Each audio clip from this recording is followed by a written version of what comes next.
I ignored it the first night. 3 knocks. Exactly 2:17 a.m. I told myself it was just the building. Pipes, neighbors, anything that made sense. But when it happened again the next night, I checked the camera. There was no one there. 8 months ago, I moved into a 1-bedroom apartment on the 4th floor of an old building in Portland. Cheap rent, original hardwood floors, radiators that clank in winter, walls thin enough to hear your neighbor breathe. The kind of place you only take when you're trying to disappear from your old life. The landlord, Mr. Hargrove, was polite, almost too polite. He didn't linger, didn't make conversation. When I asked about the previous tenant, he said she'd left suddenly and moved the topic along before I could follow up. I didn't push. The first 2 weeks were completely normal. Work calls from the couch, takeout containers I kept meaning to throw away, the slow, quiet rhythm of someone starting over. Then came October 3rd. I woke up at 2:19 a.m., not because of a sound, but because of silence. The kind of silence that feels positioned, like something had just stopped. I lay completely still, listening. Nothing. I checked my phone, 2:19, told myself I'd imagined it, and went back to sleep. The next night, I was already awake at 2:16 a.m. I don't know why. I was just sitting upright in bed, in the dark, like something had pulled me out of sleep before the sound could reach me. 2:17 a.m. Knock, knock, knock. Slow, perfectly spaced. The kind of knocking that doesn't sound impatient, the kind that sounds certain. I didn't move, didn't breathe.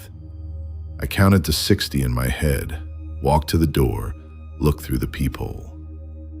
Empty hallway, flickering fluorescent light at the far end, nothing else. Both deadbolts were locked, chain was on. I went back to bed. I didn't sleep again that night. By night 5, I had a system. Phone recording, positioned by the door at 2:15, every night, without fail. 2:17 a.m., 3 knocks. I played it back immediately, clear as anything. 3 slow, deliberate impacts against wood. Unhurried, even. But here's what stopped me cold. On the recording, the sound wasn't directional the way it should have been. The way sound travels from outside a door to a microphone placed near it. It sounded closer, deeper, like it was coming through the walls themselves, not the door I posted in the building's Facebook group the next morning. Asked if anyone else had heard unusual knocking in the early hours. 2 neighbors said no. One girl, Melissa, apartment 4C, left the group without responding. That bothered me more than the knocking. I went to her door that afternoon, knocked twice. I could hear movement inside, slow, careful, like someone listening but choosing not to answer. I slid a note under her door, just my number and 5 words. I heard it too. Call me.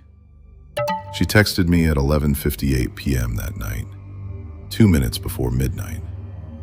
The girl who lived in your apartment before you started acknowledging it. Then, stop using cameras. It reacts when it knows you're watching. I typed back fast. What happened to her? 3 dots appeared, disappeared, appeared again, then nothing. She never replied. I ignored her warning. Set up my laptop camera anyway, angled through the bedroom doorway, pointed directly at the front door. Night 12, 2:17 a.m., 3 knocks. I reviewed the footage the next morning, frame by frame. The door moved, not violently, not dramatically, just slightly. The way a door shifts when steady pressure is applied from the other side and then slowly released. And then the footage glitched. One corrupted frame. The door was open. Not wide open, a few inches. Just enough. No figure, no shape, just darkness beyond the frame, and the faint impression that something in that darkness was oriented toward the camera. I called Mr. Hargrove immediately. He picked up on the fourth ring. I told him everything. He stayed silent for almost 10 full seconds. Then he said, "Claire, you weren't supposed to stay in that unit past the first week. Don't open the door after midnight. I should have told you that before you signed the lease." He hung up. I called back, straight to voicemail. Every time since. That night, I didn't sleep. I sat in the corner of my bedroom, back against the wall, every light on, kitchen knife in my lap, and I waited. 2:17 a.m., 3 knocks, then a fourth. Not at the front door, behind me, inside the apartment. I did not turn around. I couldn't make myself move. I sat completely frozen until 2:19, when it stopped. At 2:21, my phone lit up. Unknown number. One message. "You're noticing too much now." I have not slept a full night since. The police came twice. Found nothing. No signs of forced entry. No one visible on the building's security cameras in that hallway, though the footage between 2:15 and 2:19 corrupts every single night. Every time, without fail. Mr. Hargrove's number goes to a voicemail that's now full. Melissa's apartment looks empty. I don't know when she left. I don't know if she left. The knocking still comes at 2:17. 4 knocks now. Always 4. I'm writing this because I don't know how much longer I have full control of what's happening in here. If you ever hear 3 knocks at 2:17 a.m., don't check the door. Don't record it. Don't acknowledge it at all. If something has happened to you that you can't explain, something that doesn't follow the rules of what's supposed to be real, leave it in the comments below. I read every single one. I'm Claire, and I'm still here. For now. Because the worst part, the part I keep coming back to, isn't that something is outside.